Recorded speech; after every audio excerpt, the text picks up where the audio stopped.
Good afternoon, everyone, and welcome to the third evening of our Critical Climate Week programming here at Ontario Tech, hosted by Ontario Tech University's Faculty of Social Science and Humanities and the Office of Campus Infrastructure and Sustainability, and kindly sponsored by David Patterson and his organization Common Earth. My name is Joseph Young, and I am a sessional instructor in the Faculty of Social Science and Humanities, in addition to being your moderator tonight. Before proceeding further, I would like to begin by taking note of the land on which we are currently situated. Ontario Tech University acknowledges the lands and people of the Mississaugas of Scugog Island First Nation. We are thankful to be welcomed on these lands in friendship.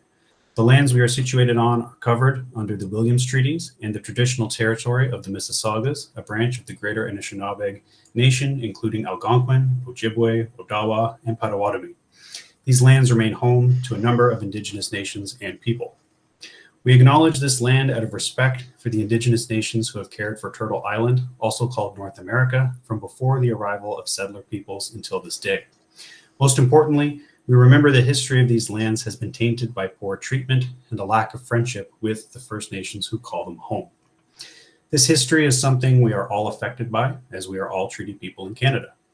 We all have a shared history to reflect on, and each one of us is affected by this history in different ways. Our past defines our present, but if we move forward as friends and allies, then it does not have to define our future. Now tonight, we are going to have a brief Q&A at the end. So while all the mics are muted now, we will open them up at the end and we will have some engagement there. So if you have any questions, I encourage you to write them down, keep them at the top of your mind, and we'll get to them at the end. This year at Critical Climate Week, we focus on the intersection between artificial intelligence and climate change, two equally pressing and, as this week's programming has thus far revealed, deeply intertwined topics that currently excite the public imaginary. In both cases, we are met with a rather mysterious uncertainty about what the future holds. With respect to climate change, while sophisticated scientific models have been developed that help to simulate future climate events, it's unclear how our changing economic, political, and technological landscape will affect these predictions. Likewise, while the proponents of artificial intelligence make big promises regarding the potential benefits of this technology, fears about the environmental, economic, and social impacts loom large in the minds of everyday people. Making sense of the notably complex interaction between artificial intelligence and climate change and the uncertainty that comes with it is no easy task, and thus we are thrilled to be joined tonight by Dr. Peter Dauvergne, who will help us do just that. Dr. Dauvergne is a professor of international relations at the University of British Columbia, whose research covers, among other things, climate change and environmental politics, the political economy of development, and the consequences of social inequality and ecosystem degradation. Some of Dr. Dauvergne's recent books include Identified, Tracked, and Profiled, The Politics of Resisting Facial Recognition Technology, AI in the Wild, Sustainability in the Age of Artificial Intelligence, Will Big Business Destroy Our Planet, and Environmentalism of the Rich. Tonight, Dr. Dauvergne will draw upon the critical analysis outlined in his book, AI in the Wild, to explore how artificial intelligence is diffusing throughout the global political economy and shed light on the potential benefits and risks of using artificial intelligence to advance global sustainability. So, without further ado, a very warm welcome, Dr. Dauvergne. The floor is yours. Well, thank you all very much. I really appreciate the invitation and the opportunity to speak with everyone tonight. I want to extend a special thank you to Professor Peter Dauvergne, who organized this, who I've had a long-standing process of learning from, and so it's a delight to have the opportunity to speak with his organization. And I wish I was there in person, of course, but hopefully talking over video, we can still have a stimulating conversation. One of the reasons I'm keen to have a conversation is, as we all know, the topic of artificial intelligence and, of course, the crisis of climate change are both rapidly changing. And I'm still very much in the process of learning and thinking through this topic and the complex ways artificial intelligence interacts with climate change. So I look forward to all of your questions at the end of today's talk. What I'm going to do today is actually try and think very broadly about the big question of, is artificial intelligence accelerating a transition to climate sustainability, or at least is it accelerating a transition to improving global climate governance? And the reason I'm asking such a big question is this is on the minds of a lot of policymakers, a lot of scholars right now are trying to tackle this and trying to get a sense of the overall consequences and picture of AI. And one of the reasons for asking such a big question is we're seeing increasing numbers of business leaders making a case that our AI has the capacity to launch a sustainability revolution. At the other end, we have a lot of activist groups and a lot of scholars at this point deeply concerned about the other side, that AI has the potential to worsen the climate crisis. So I want to kind of think that through and puzzle through with all of you, both the good and the potential bad of AI. And how I'm going to run this is through a series of different arguments. The first one, very straightforward. All of you will know this from your recent thinking about the topic yourselves, that machine learning and AI, the very rapid uptake of this technology, this is really dramatically altering the global economy and global environmental governance. It's a very powerful technology. And the way I think about it is, I think about it as very much a general purpose technology that's accelerating through all other technologies, the same way electricity went through technologies in the past, that it's really hard to isolate machine learning AI as a singular technology or even a basket of technologies. It's really an infusing technology that's both changing and empowering and in some ways altering all the other technologies of the world. So this is one of the reasons it's so complicated and one of the reasons that it's such a dramatic shift in global environmental governance. One of the things I'm going to emphasize today, that on some measures, without question in my mind, it's improving climate governance. There's many different innovative and I would say exciting ways that AI is helping and doing good.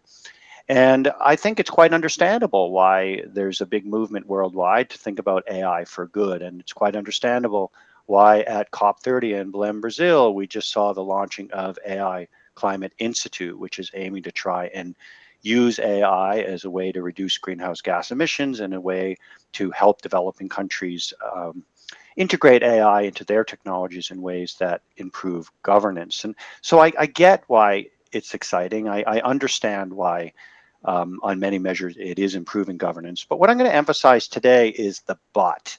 The but meaning for me that even as AI has lots of potential for good, even as it is definitely improving things on some measures, there's also really big risks and grave dangers that come from AI for climate change. And I'll emphasize 4 basket of reasons tonight to just kind of puzzle through and think through for all of us. So let me begin with the prospects. As I said, I do find this technology quite exciting. I first kind of became intrigued by this technology about 6 years ago, and every year kind of look forward to the new breakthroughs, the new changes, the way it's shifting the way all of us think and learn. And at a very simple level, this is really powerful in terms of improving potential for knowledge advancement. It's very powerful as a modeling tool. It's improved climate forecasting. It's become a very powerful tool for assessing things like biodiversity loss.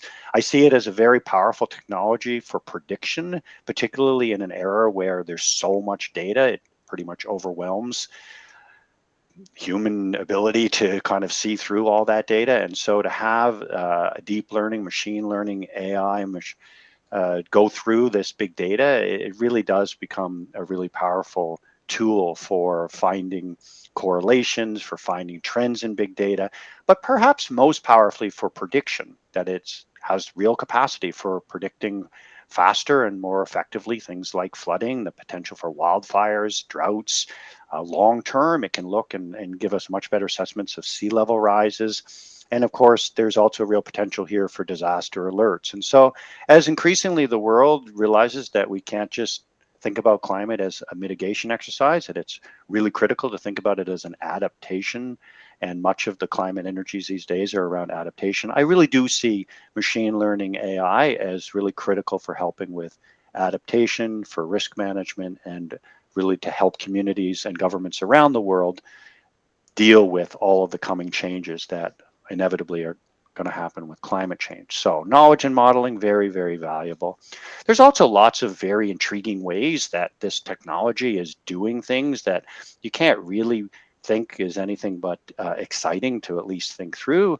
One of the ones that I've been looking at is the idea of self-driving robotic laboratories, that advancing science, accelerating the way science is doing good. It's able to, because of its abilities to look through these vast volumes of data, propose its own hypotheses. Robotically, it can run its own experiments. UBC has a lab right now that's self-driving, that's looking and trying to figure out ways to improve solar technology, looking through and proposing its own hypotheses rather than the humans running the hypotheses. It's developing its own and thinking of ideas and creative directions that no one's ever thought of before. And that's really very different from what people call, or some people call anyway, old-fashioned AI, which was really based upon past human knowledge, and it was simple programming that was doing it. This is able to be quite creative and go beyond what a lot of humans are doing in terms of the laboratory work. So many potential advances could happen for environmental technologies and for environmental science. So lots of prospects here, lots of positives. There's also many other positives. Much of my early research was on trying to think of ways to protect tropical forests. And of course, you'll know that tropical forests are often thought about as the lungs of the earth, and they've been devastated over the past 50 years with logging, with removal for palm oil, removal for cattle ranching, for soy plantations, but increasingly simply burning to the ground and releasing huge amounts of carbon into the atmosphere. And of course, the tropical forests also, as they regenerate and as they live, are important carbon sinks and hold a huge amount of the world's carbon. And so one of the things that we know is the vast majority of the tropical deforestation in the world begins with illegal logging. And one of the things that AI has been able to do is improve the efforts to combat poaching and illegal logging. There's very creative ways that we're using drone technology to surveil and try and stop some of the illegal logging. As much as 80% in some countries, the deforestation is a result of illegal logging. So it's really critical to break through and find ways to stop illegal logging. There's also lots of ways NGOs are figuring out ways to use AI. That's quite creative. One of my examples that I admire is the NGO Rainforest Connection, which is putting up listening devices made from recycled cell phones that have AI technology in it that allows it to listen for the sounds of logging in a rainforest, sounds that humans couldn't hear. It's able to detect the sounds of a chainsaw, the sounds of a bulldozer, the sounds of people talking far in the distance. And it can send an alert to rangers to say, go check out to see if there might be some potential illegal logging going on, and just simply increasing the capacity for rangers to do their work. Also, at the same time, some of this AI technology has other purposes that can be quite valuable. In the case of Rainforest Connection, over time, as the AI has improved, it's become better and better at listening. It's also become more and more able to hear very subtle sounds in the forest. And that includes, for example, hearing the sounds of a jaguar walking through the forest. And as a result of that, it's not only listening for illegal loggers, it's listening for wildlife and able to help us understand biodiversity loss and get a deeper sense of the tremendous biodiversity of the tropical rainforests. Those of you may know, the tropical rainforests are one of the most important biodiversity areas in the planet today. So very exciting, very intriguing, very valuable ways that AI is doing good here. There's also many other ways that AI is infusing all through these other technologies that have benefits for combating climate change. And a simple example is the rapid increase in the amount of smart agriculture around the world. The precision inputs that we're getting from smart tractors and from smart applicators, we're reducing the amount of fertilizer per hectare, amount of pesticide being used, and all of that ends up helping to potentially reduce greenhouse gas emissions. So lots of benefits coming through that, at least on the industrial scale. There's also, of course, just a huge uptake of AI through other aspects of the economy, smart cities, we have smart products. We're seeing AI used in electricity grids, including in renewable energy. We see it with wind technology, with solar technology, and that's all helping everything run more efficiently and helping us use our electricity in more efficient ways, even as something as simple as in our homes, where we see the automation of things like people's blinds, so that when it's hot and sunny, the blinds will automatically come down, and when it's cool and we want some sunshine in our homes, the blinds will automatically rise, and have that kind of technology, which gives us these micro eco efficiencies that can add up to be something significant. We also see it being used in very creative ways to do things like improve the smart cities of the world through very simple technologies, such as the automation of traffic lights, so that it's reading off of the traffic grids and using the understanding of all the traffic flows to improve traffic flows by improving the traffic light signal systems, so that traffic flows more smoothly and you reduce congestion, you reduce the amount of idling, and that ultimately can reduce greenhouse gas emissions. And many of you may know Quebec City has become the first city in Canada to use this technology and has just started implementing it this year. But we also see huge numbers of cities in places like China that have put in place this kind of smart city technology. So again, lots of positives, lots of good going on there. We also see this in business. There's no question that we're seeing a big uptake of AI through the world's businesses, particularly the tech companies, but also a lot of the big brand companies and the big retailers, to companies like Walmart, many of the manufacturers like the Coca-Colas and the Procter and Gamble's. Google has been a real leader here. And one of the things that they've been able to do is through smart automation and through using AI in many different ways to figure out efficiencies, they've managed to reduce the amount of energy and resource use per product manufactured, and very, again, micro efficiencies adding up to produce some positives. There's also been a real effort to infuse AI through lots of the global supply chains of the world to try and increase the efficiencies of flows, improve transportation, everything from trying to figure out ways to transport products more efficiently, not take so much fuel use, but also figure out ways to package the goods more efficiently, figure out ways to ship them overseas more efficiently. And so we're definitely seeing lots of ways that AI, as it, again, is this infuser of all other technologies, it can add up.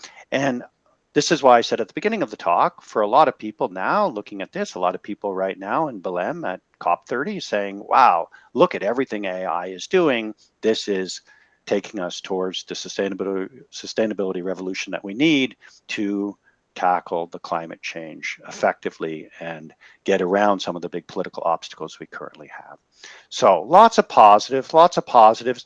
But as I said at the beginning, I have big worries here too. And I have worries around one, how enthusiastic we become. I definitely think there's value here. I definitely think AI for good can do good. But one of the things we have to keep in mind is to be very aware that there's built-in politics to some of the AI hype that we have out there. That the startups that are advancing different forms of AI, the startups that are implementing this AI into different other technologies, putting them into products, it's very understandable that these startups are exaggerating what they're able to achieve, that they're trying to get a hype around their product to get themselves to, well, be absorbed by a larger company, to end up being able to become a major company themselves. Those companies that buy the startups definitely have incentives, again, to exaggerate. The consultants that are advising a lot of the businesses of the world, there's tech influencers on social media that really add to what I see as a global hype, where a lot of what we're seeing with AI is micro advances, and a lot of the language around it is talking about big global breakthroughs, talking about really dramatic uptake and change, etc. And so we have to be very careful, I would argue, to not get trapped into a techno-optimism here, where we think AI is now a solution. It ends up downplaying a lot of the necessary tough decisions that have to be made by governments, by citizens, by corporations to actually get climate change under control. And so yes, again, it can do good, but we can't exaggerate what it's able to do. Because one of the issues here is when you reinforce this techno-optimism, you end up the way I see it anyway, as governing the symptoms and not the causes. There's great inequalities and great degradation that underlies climate change. And this ends up leading to what some people, Shipton and Vitale in particular, are calling a politics of avoidance, that we're thinking, oh, we can get solutions for a wicked problem like climate change through technology, and we don't have to get the big policies in place. We don't have to get the international consensus in place, and we can end up just solving this by, well, making more money and using the wing of business. And I would say that kind of politics of avoidance is very, very risky. We have a real potential to actually increase the amount of global warming that happens if we're not really careful to look hard at that hype and hard at that techno-optimism. So that's kind of my first, what I feel is kind of a worrying danger, a big risk of getting too overexcited about the potential of AI. A second one, and I think all of you are very aware of this, you'll know this from your own studying and your own research, that there's a real deepening here of what I think about as post-truth eco-politics, that AI in its many different forms, but particularly coming through chatbots, but I would say in particular through the LLMs, through the large language models, they're very powerful, they're very valuable to have a chat GPT, but there's also lots of risks that come out of the chatbots and lots of risks that even come out of the large language models. Not to say that those large language models aren't improving daily, they absolutely are, but we need to keep in mind the computer science saying, right? Garbage in, garbage out. If you have discriminatory data, if you have bad data, if you have data that's really, about incrementalism, it's about caution, it's about not disturbing, the profits of business, et cetera, you're going to get very cautious output. You're going to get cautious solutions. You're going to get, again, a lot of techno-optimism. A lot of the LLMs are very techno-optimistic about everything that's going on. You also have a real problem here with the machine learning version of AI, the deep learning versions, in that there's very low transparency and explainability of these models. It's very hard to know why they make their predictions. It's very difficult to unpack them and give a good hard explanation of what is the reason for your conclusions. And I also think for governance, that's a very worrying thing, to not be able to explain decisions and not be able to unpack and say, this is our reasoning. You can easily end up sidelining very important issues like ethics, like morality, like fairness, like our thinking about how this might have consequences for others. And so I do think there's lots of stuff that we wouldn't want to turn too much over to machines that are just pounding through huge amounts of data and then not being able to tell us how they make their conclusions. The other thing too, of course, all of you are well aware that there's a proliferation of misinformation. We're getting deep fakes at fast and furious rate at this point.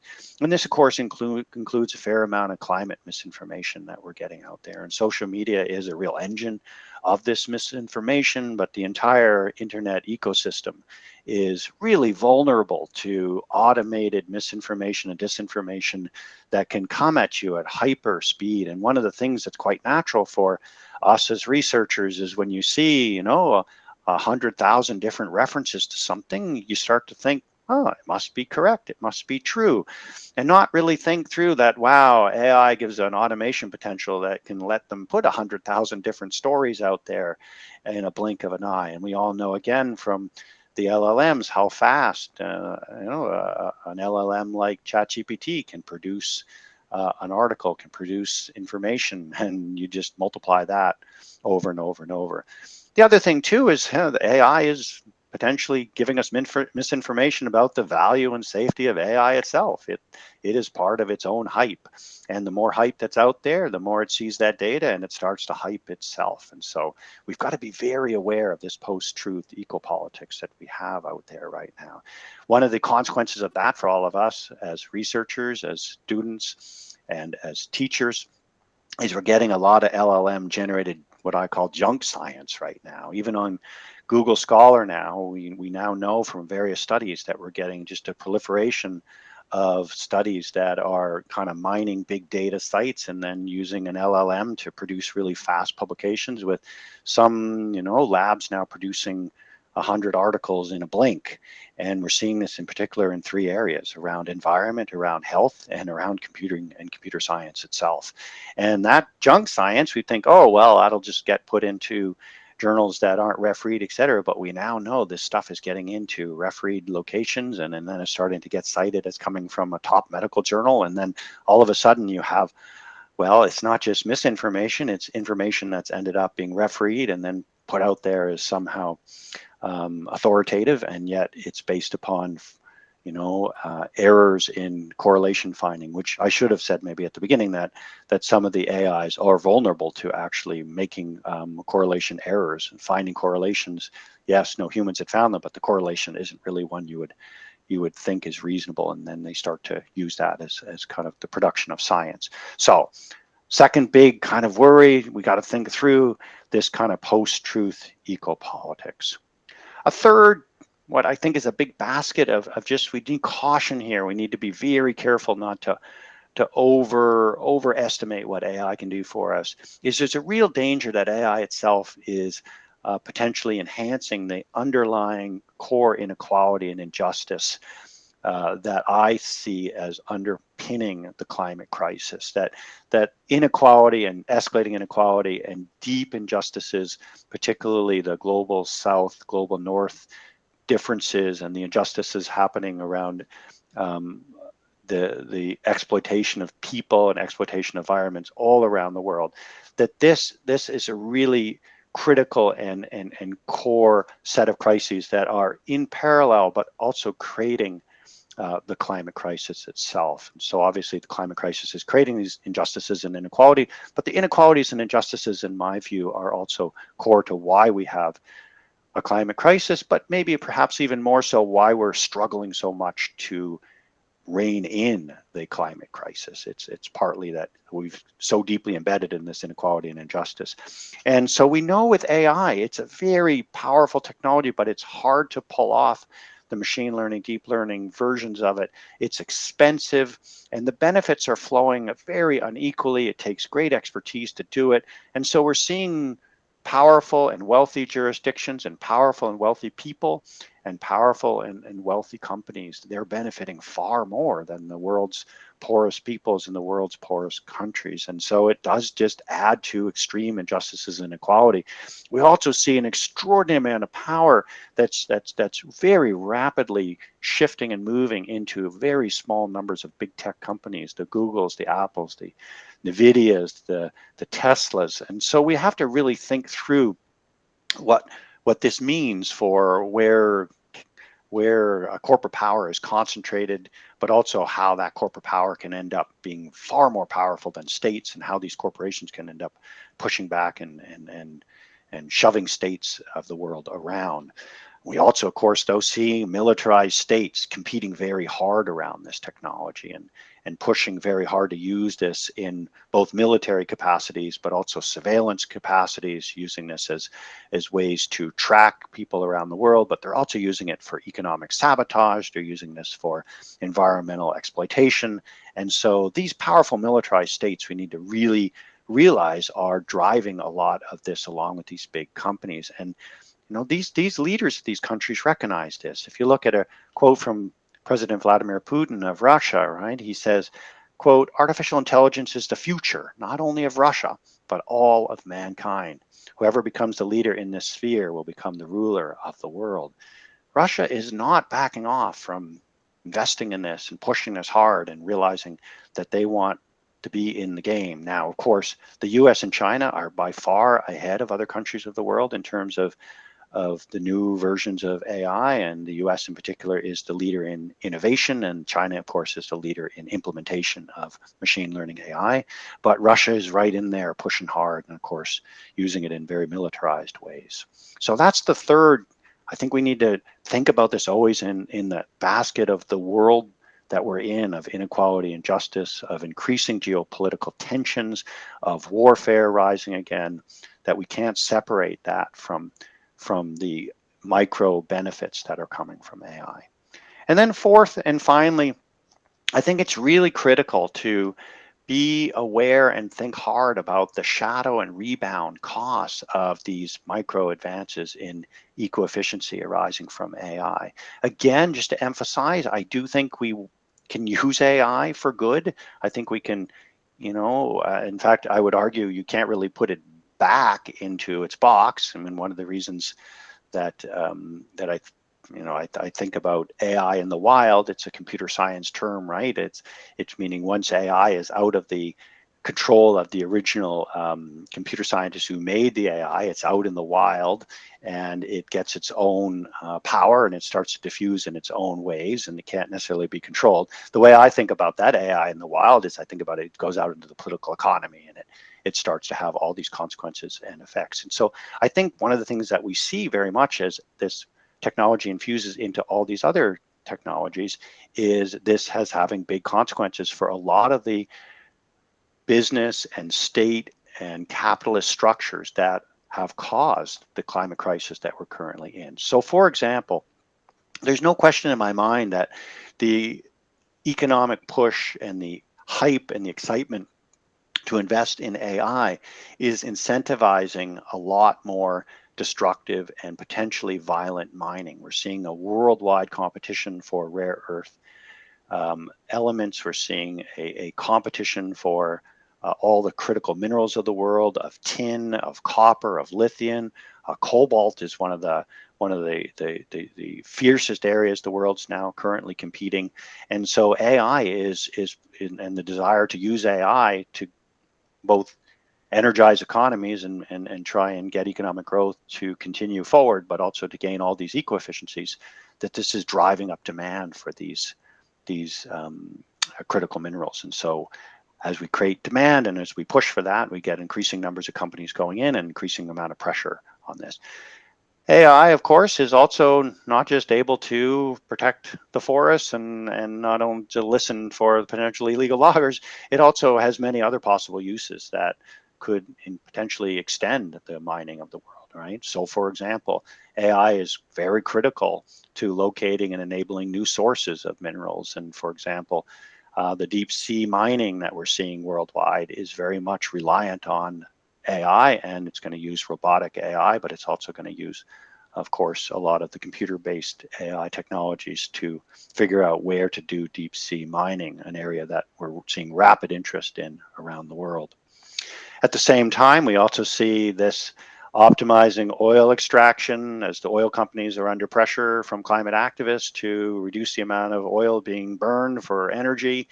They're trying to find new sources of oil and get it out of the ground cheaper because of all the cost pressures that are being put on them. And AI is very valuable for optimizing oil extraction and gas extraction. And so businesses are obviously using that in ways to create not just eco-efficiencies, but of course efficiencies in extraction. We also see this in an area I've been doing a lot of research, and Peter Dauvergne as well, right, in the plastics and the huge amount of plastics that we're seeing produced around the world. And AI is helping to increase the efficiency of vast volumes of plastics that's overwhelming the world right now and creating a global plastics crisis that's swamping the world in pollution. You may all know we're trying to get a treaty right now for plastics and not being very successful as a lot of petrostates and oil and gas companies push back. And one of the things to think about is AI is moving through a lot of these other production and extraction and consumption systems of the world that are driving further greenhouse gas emissions. We see this as well, of course, many of you will be very familiar with just the total amount of energy use. AI is a driver of this. Data centers are a very fast rising source of energy use, and you probably have all been studying that. I won't spend a lot of time on it, but it's very simple and very straightforward. This is a very energy intensive technology, particularly the large language models, for example, are very energy intensive. Maybe not as aware of, it's also a big user of water. So the data centers themselves are a big user of water, and the cooling systems are a big user of water. And at the other end, of course, it's a contributor to a global and very rapidly escalating e-waste problem that we currently have in the world. And so at the end of the day, we get to a really tough question here, right? AI clearly has benefits. There's no doubt about that. And We wouldn't want to think that we don't want to pursue those benefits. And at the same time, it's unrealistic to think we can put this back in its box. It's out there, it's in the wild, it's in the global political economy. At the same time, the net effect could end up escalating the climate crisis if we're not very cognizant of all the different ways this technology is playing out and all the different ways we're going to have to think of governance strategies to try and ensure as much as possible we get AI for good and not AI for bad. So as I said, with that, I'm still learning. I'm looking forward to a conversation with all of you, and thank you all very much for listening. Appreciate it. Thank you. Thank you, Peter, for that very measured and thoughtful presentation of both some of the positives and perhaps some of the negatives associated with AI and its relationship to the environment and climate change. Now, I'd like to open up the mics and allow people to ask questions. I will just ask perhaps that we use the hand raising feature just so that we can keep track of the order of questions and so that things don't get a little too chaotic.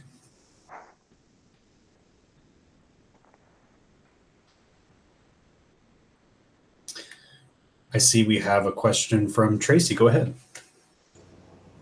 Thanks, Joe. Hi, Dr. Dauvergne. I'm a fourth-year student at Ontario Tech. My question for you is, with generative, agentic, and potentially emergent AI systems that are quickly evolving, do you see any plausible future where AI could act as an advocate for those who are systemically exploited, including non-human nature? Or are the underlying political economic structures simply too constraining for that to emerge?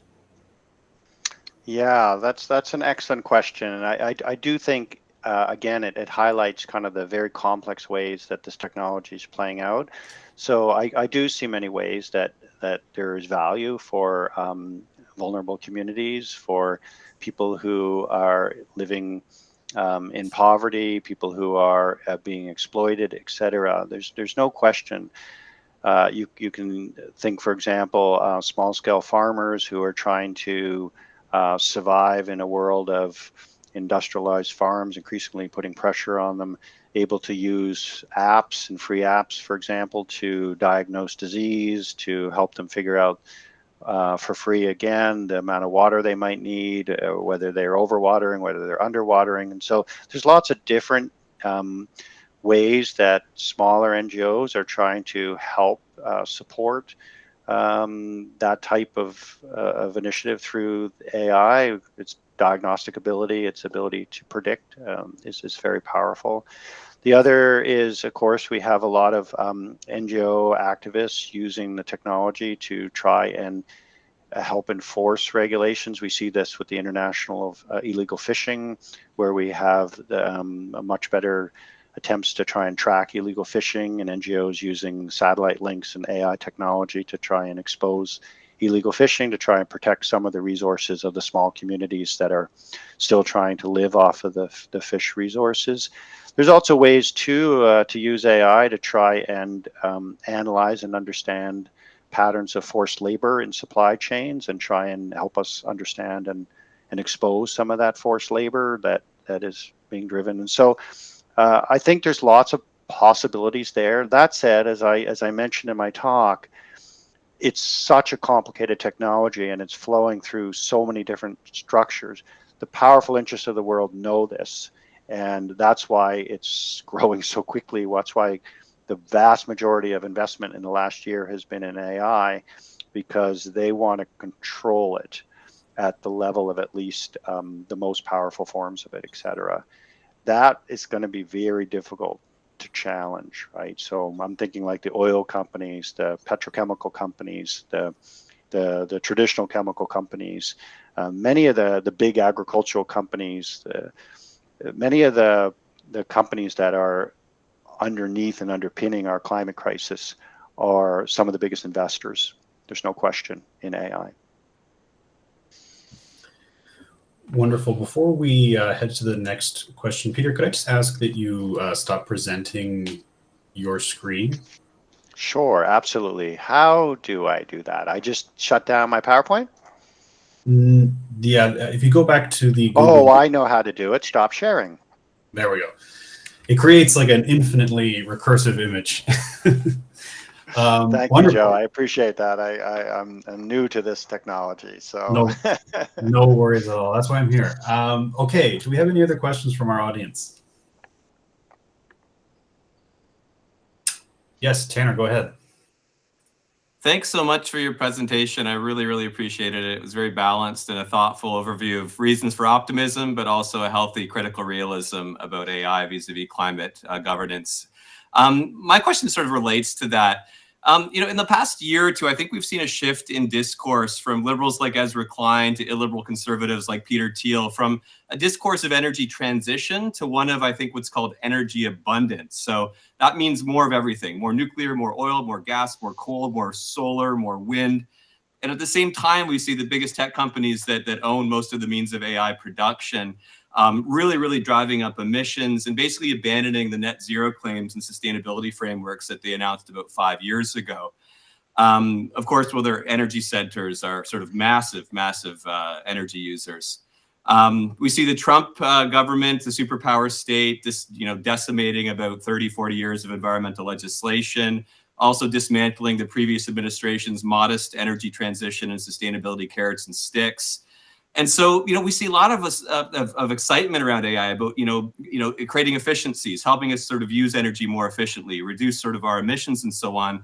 But is that really possible with this new discourse of energy abundance and the real kind of underlying geopolitical economy, where the move seems not to be to energy transition from one sort of mode of energy production to another, from fossil fuels to renewable, but now just like more of everything all at once?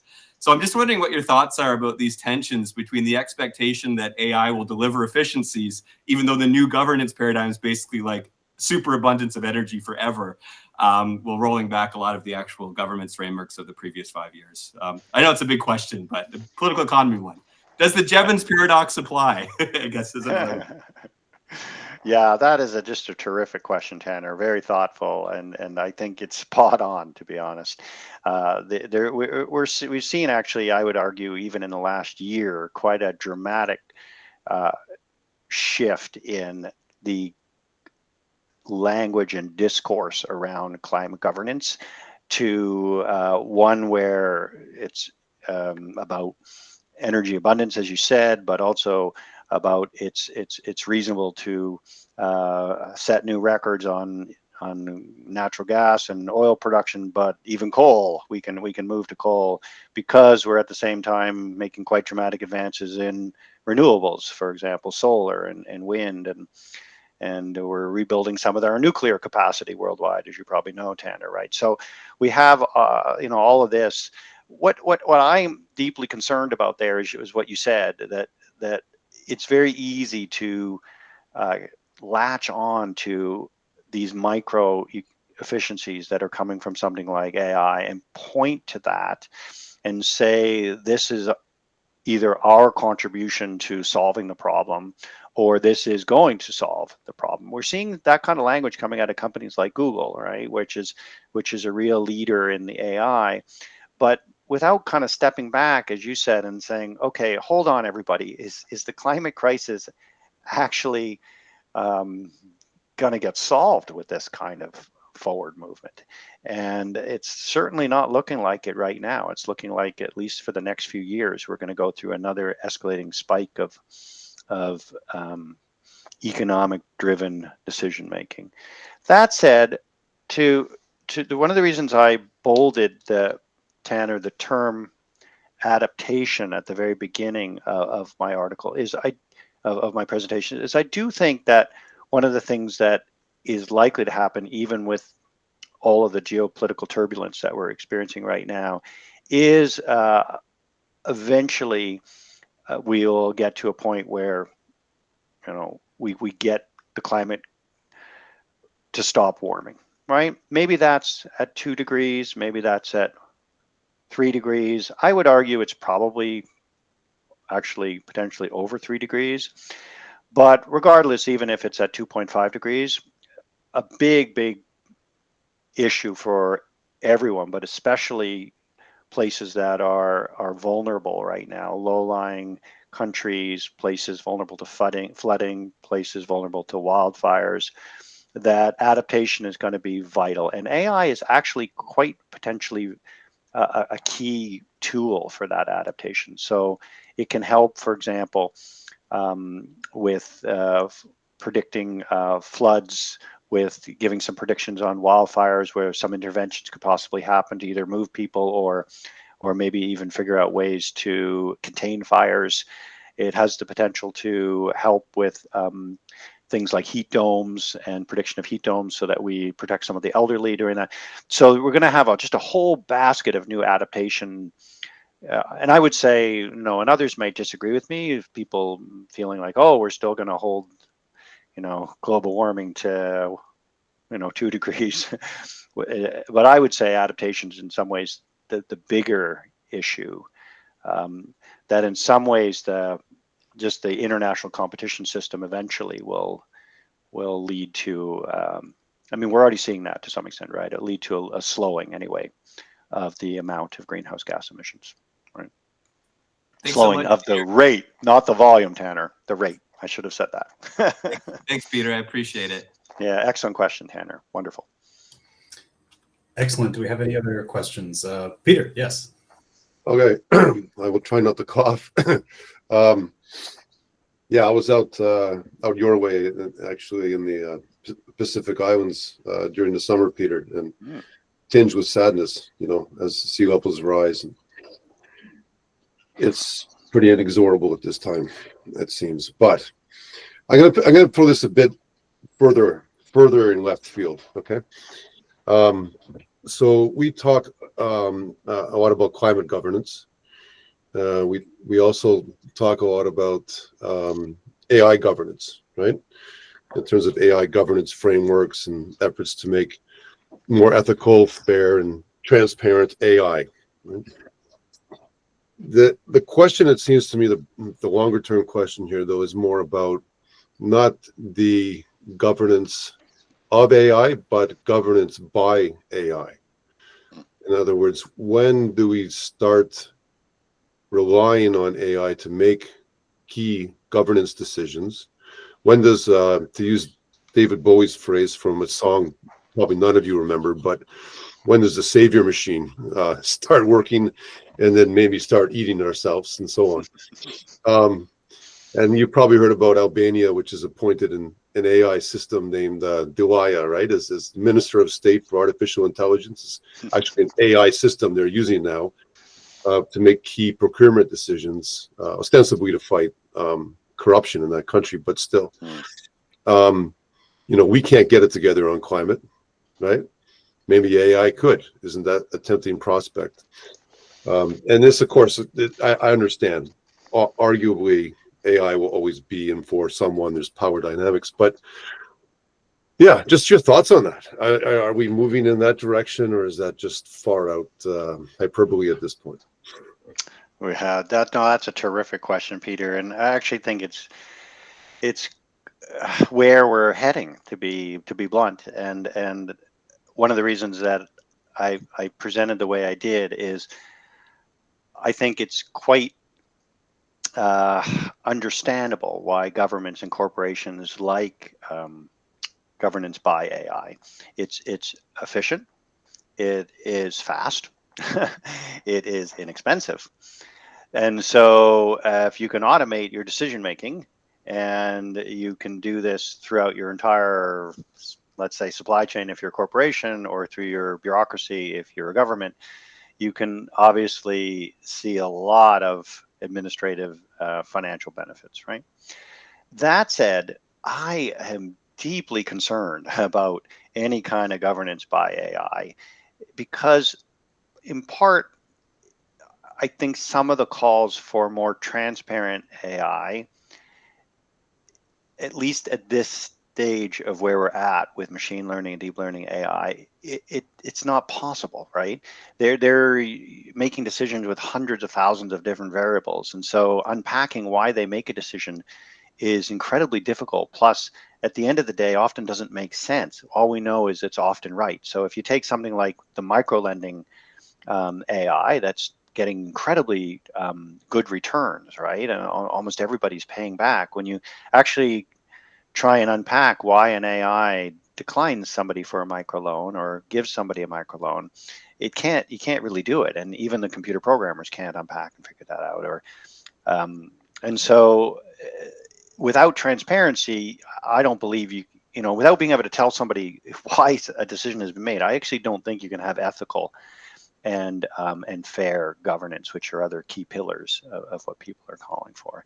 Another example for me that I find really worrying is it's quite understandable, because parallel to the climate crisis and to the, well, not parallel is the wrong word, or interacting with the climate crisis and the environmental crisis is the migration crisis. And so quite understandably, governments all around the world are also thinking, to deal with the volume of asylum seekers and people trying to claim refugee status, we need to automate some of that because of the huge backlogs, et cetera. And let's just have AI decide who's, a potentially good immigrant, who is a legitimate asylum seeker, and who should qualify as a refugee, right? But again, just, you think about the morality of that. If you end up telling a family that's claiming refugee status that, nope, they've been turned down, and then you can't tell them why they've been turned down. And, the AI said that, or, countries using this for advising on parole decisions or advising on sentencing. Again, very unfair to somebody to not be able to say why you've given somebody a parole decision or a sentencing decision. So I'm really concerned about governance by AI. And I think it's one of the reasons a lot of the leading original computer scientists involved in this area have gotten very, very worried about where their technology is going. Right? You see some of the parallels. We've been around a long time, Peter, right, to the nuclear scientists who contributed to giving us some of the nuclear weaponry we have in the world, getting really, really nervous and worried. So we're seeing that happening as well. Some of the the geniuses that gave us this AI. That said, I don't think it's a comparable technology because, again, nuclear is, more of a singular technology. This is everywhere. So there's lots of good that we need to still keep with this AI. But the one bad, I think, is letting it govern for us. So, yeah, I don't know if that gets to your tough question, Peter, but it's just, yeah. Even something as simple as disputes between neighbors. British Columbia has been using AI to help with some of those small settlements and stuff like that. But at the end of the day, you don't let the AI decide. It's still a human that tells you the decision. Otherwise, also people hate it, right? They don't like a machine to decide a dispute. They want a human to decide a dispute. Yeah. But we're getting overwhelmed at every level. So. Yeah, but this dystopian climate future, that might be viewed as a luxury, and but certainly, advantageous for those who want to move forward with it. But thank you, Peter. I appreciate the thoughts. Yeah, terrific question. Okay, we have about 5 minutes left here, and do we have maybe a final question that someone would like to ask right before we wrap up? If not, I will take this opportunity because I actually have a question in mind, and it relates to e-waste. You mentioned this in your presentation, Peter, and we hear a lot about the energy use and even now the water use associated with data centers, but we don't talk enough about the fact that these chips, whether they're in CPUs, GPUs, whatever, they have a very short half-life, right? You can use them for maybe 2 years or so, and then they're pretty much useless for that purpose. An enormous amount of extractivism is required in order to make one of these chips, let alone the labor and everything else to produce them. Do you know, are we anywhere with respect to getting treaties signed, international law, governance with respect to forcing recyclability, or at the very least, some sort of push to not have an enormous amount of waste associated with these centers? Yeah, great question, Joe. And I'm glad you raised that because I put the e-waste in actually as a bit of a nod to a large group of co-authors who I'm working with who are trying to raise some of the issues that they see big companies ducking, that they're not really addressing and talking about, right? So there's no question that this is actually a really, really a big crisis that's emerging because we have the e-waste that's generating out of the AI revolution, but we also have the volumes of you know, all the e-waste coming from everything we plug in, and our computers, our phones, our TVs, you know, so the world just is swamped right now in e-waste, and we don't really have capacities right now.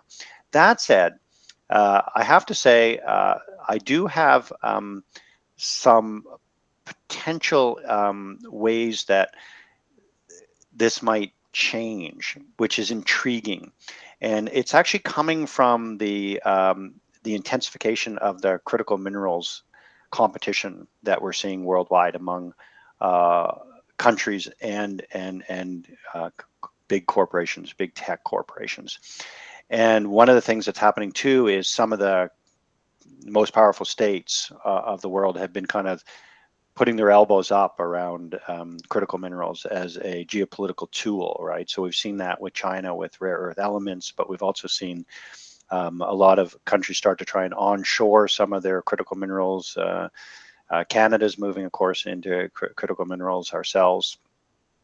And so we see all of this. At the other end, we see companies that are really, you know, feeling like, boy, this geopolitical uncertainty and difficulty with critical minerals isn't good for our business. And do we really want to rely on supply chains that run through a country like China and that run through then a country like the DRC, the Democratic Republic of the Congo? This leaves us highly vulnerable. And if you look at something like cobalt coming out of the DRC and then running with about 80% of refined cobalt running out of China, you can see that some companies are thinking, oh, we need to start recycling some of our critical minerals, and we need to get in elaborate recycling programs because we need critical mineral security. And so you start to see companies like Samsung in South Korea, for example, starting to move. And the South Korean government, very interestingly, is also using some of their state-directed mechanisms that they use in their own economy to try and move towards a circular economy for critical minerals. And so cobalt's a very interesting one because they don't like that heavy reliance on China, and they don't like the link to the forced labor and human rights violations in the DRC. And so they're thinking, oh, let's move hard and fast to recycle cobalt. It's not for environmental reasons. It's not for climate reasons. It's for critical mineral security reasons. That said, not surprisingly, they're packaging it as corporate social responsibility, and it's the ethical thing to do, and it's the environmental thing to do. So we'll see lots more of that, is my prediction going forward, with all the big brand companies saying they're being ethical, they're being environmental, and they're going to go circular economy on their critical minerals. That'd be my prediction. A little bit of greenwashing goes a long way, right? Yeah, exactly. Yeah. Excellent. Well, we're wrapping up here now. Thank you so much, Peter, for joining us, giving us a very thoughtful and measured presentation and answering all of our lovely questions tonight. Thank you all for joining us, and have a lovely evening, everyone.